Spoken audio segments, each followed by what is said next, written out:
तर पुढची आणखी एक महत्त्वाची बातमी. केंद्र सरकारच्या BNS कायद्यात राज्यातील शक्ती कायद्यातील सर्व तरतुदींचा समावेश असल्याची माहिती मुख्यमंत्र्यांनी विधानसभेत दिली.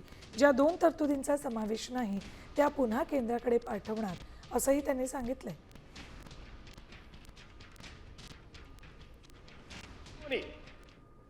ईमेल, सामाजिक माध्यम मंच किंवा इतर कोणत्याही इलेक्ट्रॉनिक किंवा डिजिटल संवाद माध्यमाद्वारे अश्लील किंवा कामुक स्वरूपातील आक्षेपार्ह संवाद करणे, स्त्रीच्या शरीराच्या कोणत्याही भागाचे वास्तविक किंवा बनावट चित्रण, तसेच स्त्रीचा कोणत्याही लैंगिक कृत्यात सहभाग दर्शवणारा कोणताही ध्वनी किंवा दृश्य चित्रफित, ऑडिओ किंवा व्हिडिओ इलेक्ट्रॉनिक किंवा इतर कोणत्याही माध्यमातून अपलोड करण्याची किंवा प्रसारित करण्याची धमकी देणे हाही गुन्हा असेल. 2च अमेंडमेंट आहेत की जे शक्ती कायद्यात होते पण BNS मध्ये आलेले नाहीत.